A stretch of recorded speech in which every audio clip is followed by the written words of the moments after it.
The real brave person is the one who can defeat the demons inside.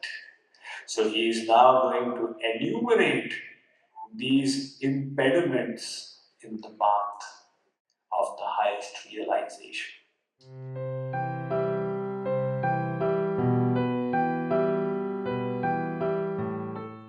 The main impediments on the spiritual path are disease, mental inertia, doubt, carelessness, laziness, absence of detachment, fallacious perception, lack of perseverance, and unsteadiness in concentration.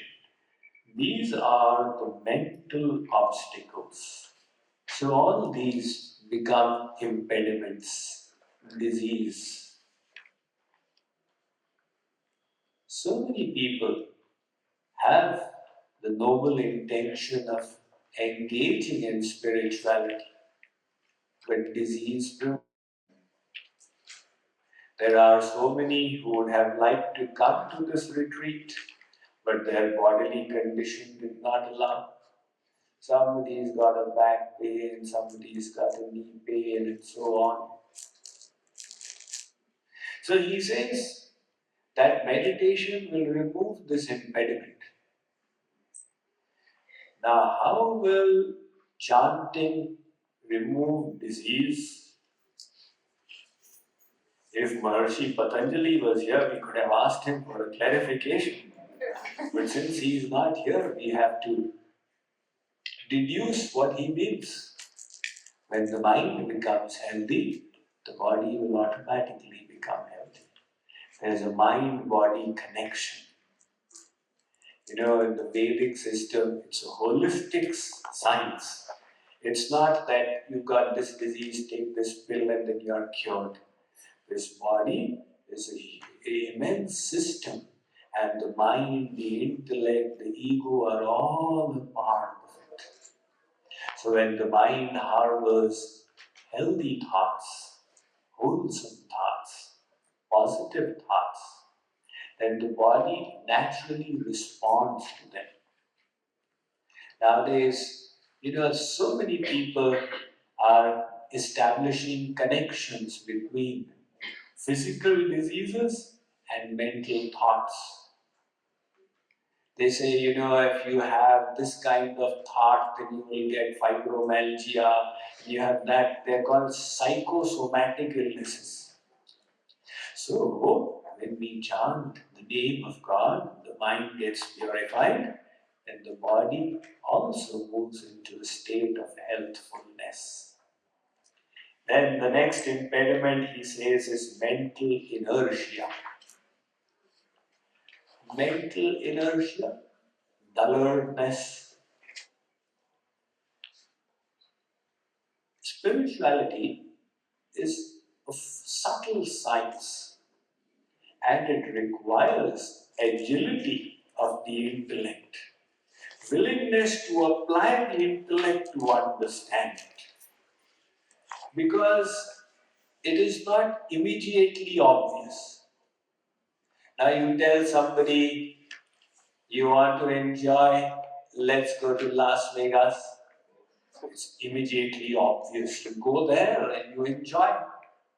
And you tell somebody, look, you engage in devotion, and then slowly, you will get this benefit. Says when? Today, tomorrow? That we cannot guarantee, but we are sure you will get it. Now it requires an intellectual application. Yeah, really. Otherwise, you'll say, why bother about all these things? I have not seen God. Why believe in something you've not seen? So it's a subtle science. And that's why it requires an agile intellect. So dullardness of that intellect is another impediment.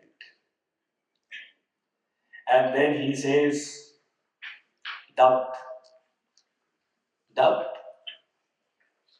See, as a preacher, I experience this is the number one enemy. Somebody hears the whole lecture, very nice, very nice, very nice, that's all very well. But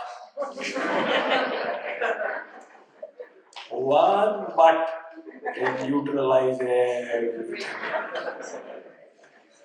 And the varieties of buts have no limits. I am saying Radhe Krishna, Radhe. But is Sri Krishna really God? But if he is God, then is he also a loafer alongside?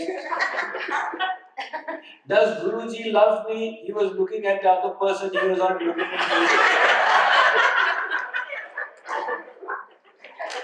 But I have been doing sadhana for so long, I have not progressed. Now this but can come in a variety of ways. There is no limit to doubting. Even in the material realm, one who doubts, that person's life becomes miserable.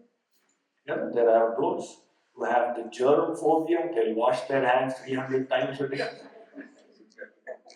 You've done something, but it's possible that the person with the Ebola virus touched it before this. So, doubt, ultimately, what creates faith? What creates doubt? It's such a complex science, even God and Guru cannot predict. Because they leave it to the soul. Ultimately, it's your choice. What do you want to believe? So when people are going nicely on the path, suddenly they create a doubt. I say, look, I can try my best to resolve your doubt, but then you create another one. Then I'll resolve, then you create another one. You think for yourself. Were you more joyous, more in the light when you had faith, or when you have doubts? You compare it and you decide, you choose what you want. So, initially, we should always question. We don't want blind faith. We want to have faith in the proper place. So, once that faith is placed in the right place, then put all doubts aside. Sri Krishna says, Sanchayatma vinashyati. Nayam lokosti napuro sukham sanchayatmana. One who has a doubting nature, that person cannot succeed either in the world or in the spiritual realm. So put those doubts aside, see your benefit and move ahead. There is so much on the positive side if we wish to see. There is so much to learn, so much to glorify, so much to celebrate. Utilize all that. Whatever you have understood, put it in action. God will help you understand more. He is seated in the heart. So, what destroys doubt? Our hunger for God. You see, when that hunger is ignited, then we are willing to put it all aside and move ahead. So that hunger has to be ignited. Then you slay these demons of doubts, and with resolute intellect, you move forward.